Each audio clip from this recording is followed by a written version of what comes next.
Sir ইংরেজি গ্রামারে আমার কোনো সমস্যা নেই, সমস্যা শুধু রিটেন নিয়ে, এই জন্য রিটেনের কথা বারবার বলছি। আচ্ছা, রিটেন নিয়ে রাকিবুল স্যার যদি একটু বলতেন, মানে আচ্ছা একটু বলেন। রিটেন বিষয়টা কি? রিটেন আপনি যদি যে কোনো কোন রিটেন, এখানে ব্যাংকের রিটেন কিন্তু একটা সেক্টরে চিন্তা হয়, একভাবে পরীক্ষা হয়, বিসিএস এর রিটেন কিন্তু একভাবে হয়। তো আমি যদি বিসিএস এর রিটেনটাকে নিয়ে যদি কথা বলি, তাহলে এক্ষেত্রে কিন্তু আপনার এসএ রাইটিং, এখন এসএ রাইটিং এর ক্ষেত্রে আপনাকে ফ্রি হ্যান্ড লিখতে হবে টপিকের উপরে। এসএ লেখার অনেক রুল আছে। আপনি ইন্ট্রোডাকশন কিভাবে লিখবেন, বডি প্যারাগ্রাফগুলো কিভাবে লিখবেন, কনক্লুশন কিভাবে লিখবেন, অনেক রুল আছে। এইটার জন্য আপনার প্যারাগ্রাফ রাইটিং এর আপনার স্ট্রাকচারটা জানতে হবে ভালোভাবে। তো এগুলো অ্যাডভান্স লেভেলের কথাবার্তা। আপনি যদি একদম বেসিক লেভেলে জিনিসগুলো চিন্তা করেন, তাহলে আপনার ফ্রি হ্যান্ড রাইটিং এর দক্ষতাটা খুব জরুরি। এবং এই ফ্রি হ্যান্ড রাইটিংটা আপনার গ্রামাটিক্যাল মিস্টেক ছাড়া, আপনার যেন গ্রামাটিক্যাল মিস্টেক না হয়। আপনার আহামরি ভোকাবুলারি লাগবে তা না, আপনি খুব সিম্পল ভোকাবুলারিতে খুব সিম্পলভাবে সুন্দর মার্ক তুলতে পারেন ইংরেজিতে, যদি আপনি গ্রামাটিক্যাল মিস্টেক না করেন।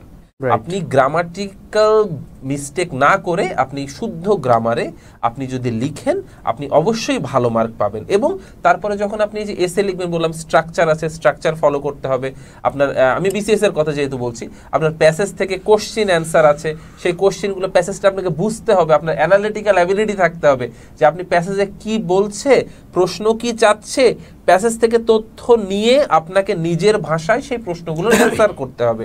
আপনি হুবহু কপি করতে পারবেন না, এই জন্য আপনাকে নিজে থেকে গ্রামাটিক্যাল স্ট্রেংথটা বাড়াতে হবে। এই ক্ষেত্রে স্যারের সাথে আমি একটু অ্যাড করি, সেটা হচ্ছে যে ফ্রি হ্যান্ড রাইটিং এর ভালো করার আরেকটা ভালো ওয়ে হচ্ছে আপনার ট্রান্সলেশন বা অনুবাদে এক্সপার্ট হওয়া। ঠিক আছে, আপনি যত দ্রুত যত ভালো অনুবাদ করতে পারবেন, তো আপনি তত ভালো লিখতে পারবেন। একটা জিনিস চিন্তা করেন, আমাদের ব্রেইনের চিন্তা শক্তি কিন্তু আমরা সব বাংলায় করি, ঠিক আছে, নেটিভ ল্যাঙ্গুয়েজ, এটা আমাদের মানে কি বলে, আমাদের ব্রেইনের সাথে মিশে গেছে। আপনি পৃথিবীর যত ভাষায় শিখেন না কেন, আপনি বাংলায় ট্রান্সলেট করেই আপনি বুঝবেন।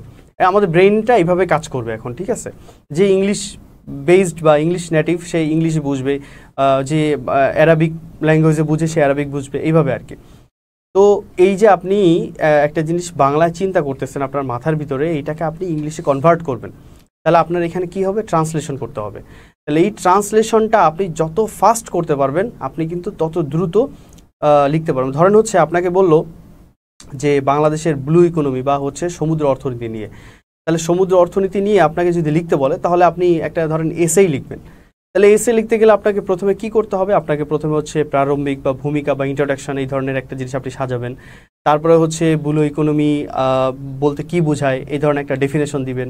তারপরে হচ্ছে ব্লু ইকোনমি সম্পর্কে বিস্তারিত কিছু বলবেন, ব্লু ইকোনমির অর্থনৈতিক সাইডটা দেখাবেন, ব্লু ইকোনমির সামাজিক মানে কি বলে এনভায়রনমেন্টাল দিকটা দেখাবেন, ব্লু ইকোনমি নিয়ে বড় বড় দেশ যে ভালো করতেছে, এরকম আপনি প্রথমে হচ্ছে অনেকগুলো পয়েন্ট আপনি সাজাবেন। ঠিক আছে, এটাকে মাইন্ড ম্যাপিং বলে অনেকটা, যে আপনি কি করতে চান ওটার একটা ম্যাপিং তৈরি করা। প্রথমে ওই ম্যাপিংয়ের উপর বিশেষ করে কিওয়ার্ডগুলোর উপর ঠিক করে এবার আপনি কি করবেন, ওটা বিস্তারিত যাবেন।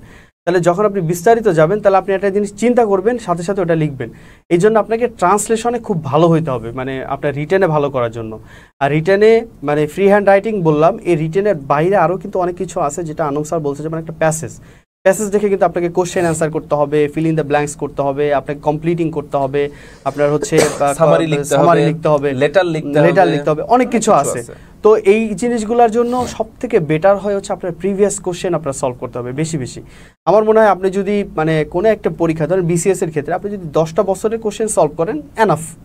আমার মনে হয় মানে 5টা করলেই এনাফ, সেখানে 10টা মানে মোর দেন এনাফ। সো এইভাবে করে আগাইতে পারেন আর কি, ঠিক আছে।